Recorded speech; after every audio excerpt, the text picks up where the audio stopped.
Alright, y'all, it's Big Sprigg again, and I'm gonna talk about negotiating with God.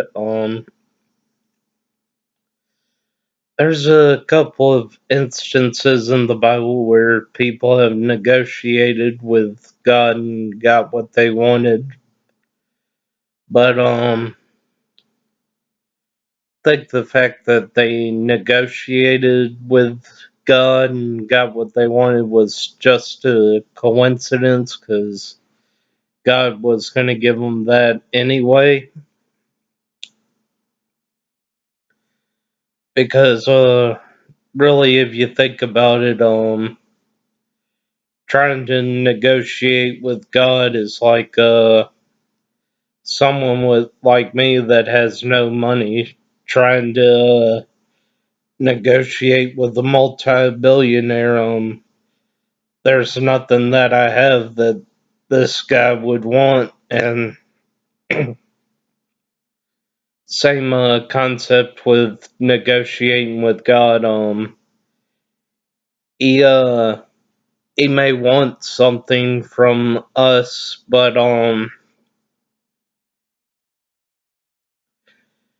like you should be doing it for him anyway. It shouldn't come with any terms or conditions or anything like that because he's God and he's the boss. You're just supposed to do whatever God says and not expect anything in return. No, it's a hard concept to grasp in today's society where everybody only thinks about themselves and what they can gain from doing good. But yeah, Lord, the God, like I said, everything on this earth belongs to him, so you can't really negotiate with him because there's nothing you can do that he wouldn't expect you to do anyway. It's kind of like a kid trying to negotiate with their parents for something that they want. Well, their parents are over them, so they're supposed to just obey and do what they're told. And sure, parents reward good behavior all the time, but to me, when a kid asks for it, that's just not supposed to happen. They're supposed to be obedient to their parents because one of the Ten Commandments is honor thy mother and thy father, thus you live long on the earth. I always rebelled against that particular verse. I was like, well, I don't want to live long on the earth, so why would I honor my mother and my father? Because well, quite frankly, I'm miserable here on earth, and I believe that's how it's supposed to be. Because it says in the Bible not to love the world. So yeah, I'm not saying I don't get any pleasures out of life, but or I think my life would be easier if I had a bunch of money in my account to do the things I want to do. But says says not to want those things, not to love the world because somebody could steal anything that you own in this world, and I personally have found that out the hard way when I read the verse about not building treasures up on the earth because somebody could break in and steal them from you. I thought, well, I live in the best neighborhood there is in Noonan. Nobody's going to come in and steal from me, so I bought the latest technology in video games and computers that was available at the time, which was a PlayStation 3 and a MacBook Pro. And one day I came home from work and they just weren't there. I thought my brother had them because I had told him he could borrow my stuff anytime that he wanted, but when I asked him, he was like, "No, I don't have it." And I freaked out at that point. I was like, "Well, where is it?" At first I thought it was my cousin that took it, but now I believe it was my best friend or the person I called my best friend at the time that took them because it got caught doing that same thing to other people. So and when he was in my house one day, I saw him looking at my things with greedy eyes, as I like to call it. But I didn't think of anything of it at the time because he had nothing, and of course he's going to be envious of the top of the line things I had at the time. So I just shrugged it off. Then 3 days later, all my stuff's gone. So yeah, material things can get stolen anywhere, I guess. But yeah, back to negotiating with God. There's a couple of instances where I tried negotiating with him and I got what I wanted. But even though I say that's a minor coincidence, if you do try to negotiate with God and you get what you want, you should still keep your end of the bargain, which I didn't really keep it at the time, but I'm keeping it now.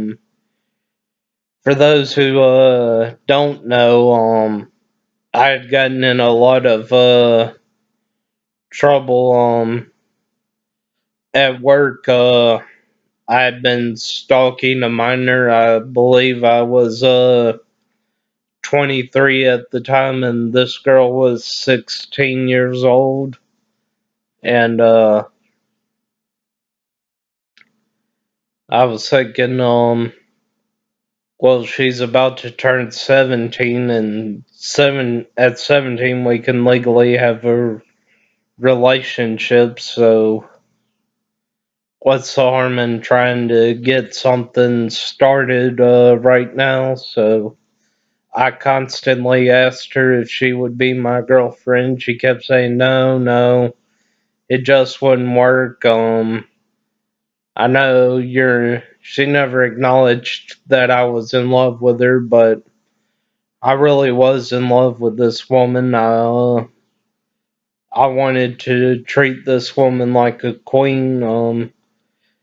She constantly whined about how her boyfriend at the time was treating her, and I was like, well, I'm I don't have any bills to pay, so whatever I have is yours if you just agree to be with me. She kept saying no, so I created a fake Facebook account and started messaging her on there saying that pretending to be my cousin, saying that things like, Jamie's really down right now and he's thinking about suicide because you won't be with him, and she still refused to move. She said, well, even if I agreed to be in a relationship with him, I'd just be hurting him more because I know I don't love him like he loves me, and I never will. So the relationship would end and he'd be broken. And then when I played the role of my cousin, I basically threatened her. I don't remember exactly what I said I would do, but I switched back to my real account and I had a message from this woman, and it said basically that she was going to the cops and that she was going to get me fired from work if she couldn't get me arrested. And I freaked out. I was like, come on, there's got to be something I can do to make this right. She was like, no, no, I'm scared to death of your cousin. I just can't take it anymore. I don't remember how, but somehow my best friend at the time got sucked into it, and I didn't know it was going on at the time, so I quit talking to the girl, and I prayed to God, and the vow I made was that if God would get me out of this trouble that I found myself in, then I would go to church every opportunity that I got, which up to that point I had been absent in the church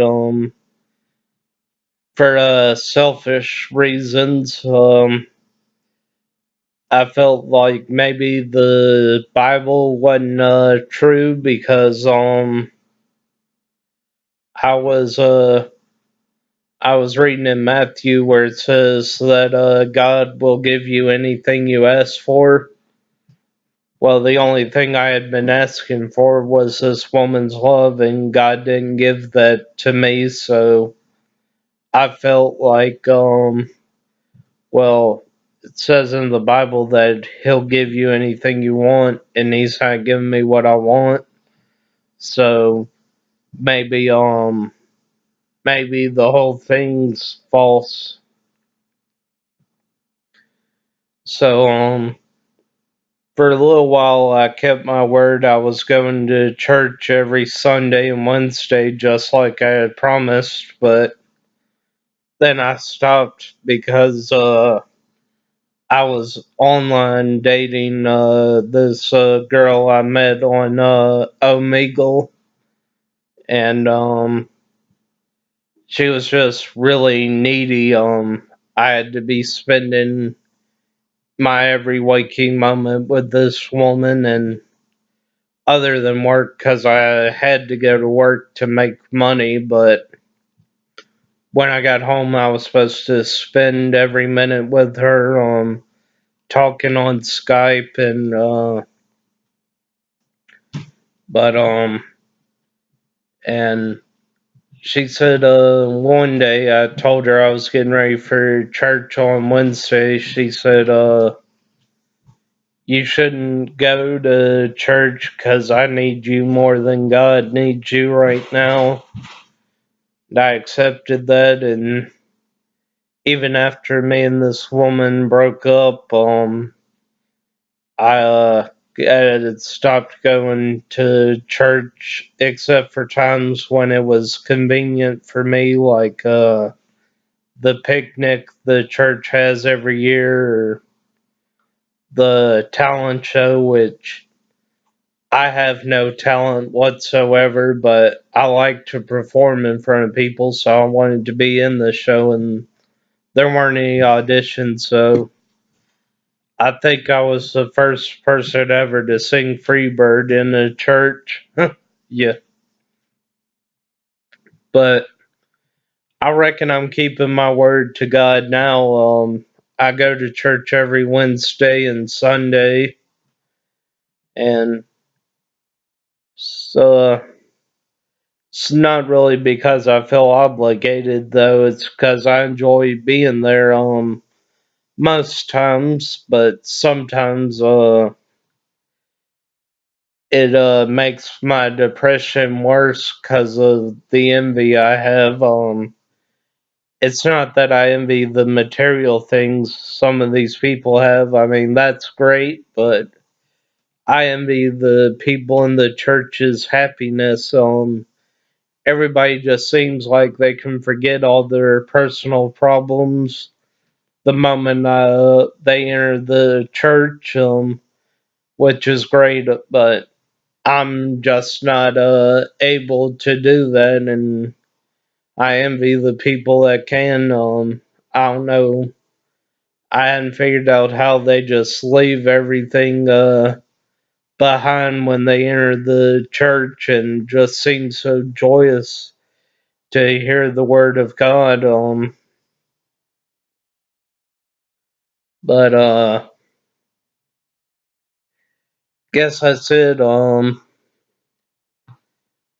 have a great night and God bless, and that's it. Bye.